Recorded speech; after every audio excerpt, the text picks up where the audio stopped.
Asia cup ও Netherland সিরিজের আগে ফিটনেসকেই সবচেয়ে বেশি গুরুত্ব দিচ্ছে টিম ম্যানেজমেন্ট।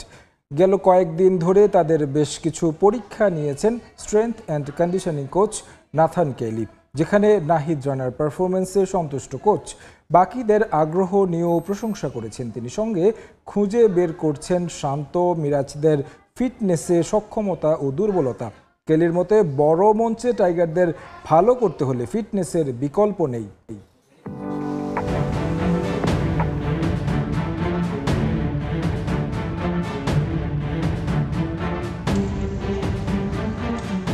রোদ, তার উপর তীব্র গরম, শরীর থেকে অনবরত পড়ছে ঘাম। কতটা কষ্ট হচ্ছে তার ছাপ চোখে মুখে স্পষ্ট। তবুও থামছে না শান্ত মিরাজরা। স্টপ ওয়াচ হাতে নিয়ে করা মাস্টারের মতো দাঁড়িয়ে নেইথান কেলি 5 সেকেন্ড, 30 সেকেন্ড, 3 মিনিট, শেষে 5 মিনিটের স্পিড রানিং। এটাই টাইম ট্রায়াল, টাইগারদের ফিটনেস যাচাইয়ের নতুন পদ্ধতি।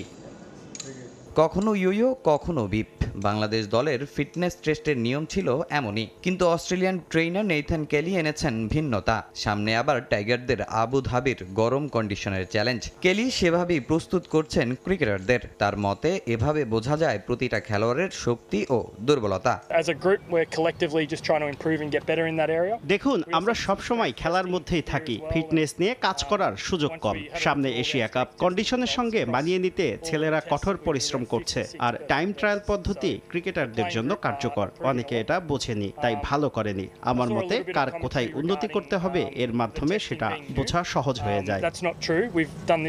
ক্রিকেটে স্কিল যেমন জরুরি, তেমনি জরুরি ফিটনেস। ক্রিকেটের বড় দলগুলোর সাফল্যের অন্যতম চাবিকাঠি এই ফিটনেস। যে কোনো খেলাতে ফিটনেসের গুরুত্ব অপরিসীম। বাংলাদেশ দলকেও সেভাবে প্রস্তুত করার চ্যালেঞ্জ নিয়েছেন কেলি।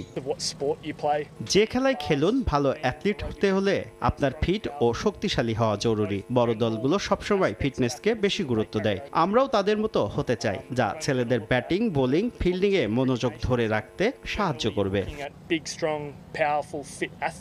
নেইথান কেলির পরীক্ষায় সবার চেয়ে এগিয়ে নাহিদ রানা। গতি তারকা ন্যাশনাল স্টেডিয়ামে 1600 মিটার দৌড় শেষ করেছে মাত্র 5 মিনিট 31 সেকেন্ডে। মুগ্ধ করেছেন ট্রেইনারকেও। তবে সেই পরীক্ষায় 12 জন ছাড়া পাশ করেননি কেউই। তবুও বাকিদের পরিশ্রমের প্রশংসা অস্ট্রেলিয়ান এই ট্রেইনারের মুখে।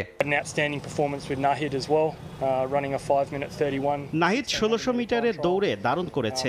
দেখুন, এখানে পাশ ফেলের কোনো ব্যাপার নেই, সবাই চেষ্টা করছে ভালো করার। স্কিলের মতো সবাই ফিটনেসেও যদি একই গুরুত্ব দেয়, তাহলে এর সুফল তারা মাঠে পাবে। ফিটনেসের লড়াই কেবল টেস্ট পাস করার জন্য নয়, বরং ধারাবাহিক উন্নতির জন্য। নেইথান কেলির মতে বড় মঞ্চে ভালো করতে হলে ফিটনেসের বিকল্প নেই। গেল 6 আগস্ট থেকে চলছে টাইগারদের এই ফিটনেস ট্রেনিং। ছুটি কাটিয়ে এদিন দলের সঙ্গে যোগ দিয়েছেন টি-20 অধিনায়ক লিটন দাস।